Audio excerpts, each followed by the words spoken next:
Look at Punjab. It is they sometimes do a lot of unreasonable buys by big money buys, and then they've let the big money buys go, which just means that the purse available for them is miles ahead of everyone else. So it's 53 crores, which actually makes me think it could work to their advantage, that they maybe perhaps don't have to go that big because the others don't have that much money left. So maybe we'll see just a little bit of reasonable buying, and you have some reasonable people there as well now with Anil Kumble being there. He's prudent, isn't he, Harsha? Yeah, but if you are the Punjab Kings, first of all, we've got to get used to calling them Punjab Kings. They're no longer Kings 11 Punjab, like the Daredevils became Capitals. But they've got such a lot of money there. They've released everybody. I'm just looking at the list of people they've released, and I want to play a T20 match from the people they've released versus the people they've got. Sure. There you go. There they are. Yeah, I mean, look at that. It's not a bad team then. That's a very solid team, actually. That's a very solid team. Any surprises there in the ones that they let go? Any surprises? Look, they bought them for a reason, and I think they look back and they say, okay, who did we use? We hardly used Mujib. Sheldon Cottrell started off the season and it just fell off the cliff. They hardly used Jimmy Neesham. Karun Nair, they used him at the top of the order. He kept slipping down. They found they had no room for him. Viljoen, Suchit and Dhillon were not large amounts, which leaves Glenn Maxwell. And that's why I said Glenn Maxwell is a triumph of hope over experience.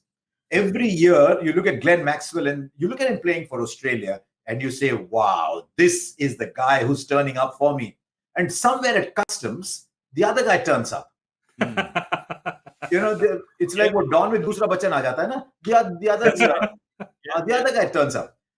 But when you have 53 crores in your purse, like the Kings do, you can actually buy whoever you want.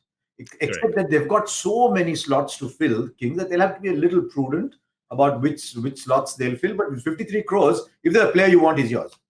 We can just also start with them. There's a lot of big players that are available today, right? So there are big players, and we've taken the names of quite a few of them. I can just tell you one thing. We don't know how the pendulum is going to swing with Glenn Maxwell, but he's called the Big Show. Son of Destiny's Children. I feel whatever happens with him today will be jaw-dropping. Either you'll have 3 or 4 teams going for him, or you'll just have just one person and he'll go for a very small price, right? So something interesting always happens with Glenn Maxwell, right? He will, somewhere or the other, he will give you something which is jaw-dropping. Glenn Maxwell is like the Indian stock market, completely independent of the state of the economy. You're right. You're so right. It's so interesting. But the thing is, love watching him bat, right? Even in the Big Bash this time, got a few big knocks, got a few wickets as well, was opening the bowling there. So, yeah, you never know. Yeah, it will be interesting. But he's a match winner. But let's have a look at the squad that Punjab has already and see what they have to fill. See, they're leg spinning with the Indian youngster. That takes care of. So let's look at that. So you've got that sorted with your spinners. I don't think they need anything in their top order. They've got Pooran, who would probably play every match. There's Prabh Simran as well, big hitter, Deepak Hooda, Sarfaraz. I think their top order batting is sorted, isn't it? It's all right. The top four is pretty much sorted. And then for 5, 6, 7, you've got Mandeep, Sarfaraz, Hooda, and Prabh Simran. So they wouldn't mind a little all-rounder. I thought Shakib might fit in well there. He'll fit in well there. He'll fit in well for the Rajasthan Royals as well. But somebody up there, 5, 6, who's their finisher, for example? If one of those top 4, if Pooran is not batting at the end, there's nobody finishing for them. I mean, Hooda and Prabh Simran are big hitters themselves. Yes, maybe not as much experience, but they're big hitters themselves, aren't they? So they've got a fair bit if they back them. See, my point is that somewhere in that order, if you see at the back, they need an experienced international batsman. And I've looked at the list of the guys they released, and the only one that strikes me as it doesn't seem very reasonable is Jimmy Neesham.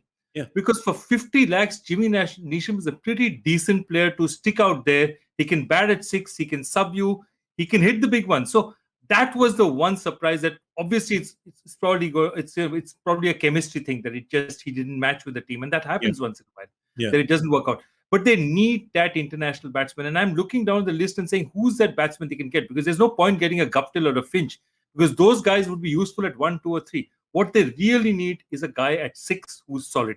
He's really, really solid. Yeah. And they've got all the money. Or they could be another of the teams who's looking at Kyle Jamieson and saying, I can pick up this guy. I have all the money in the world. Nobody's going to outbid me on this guy.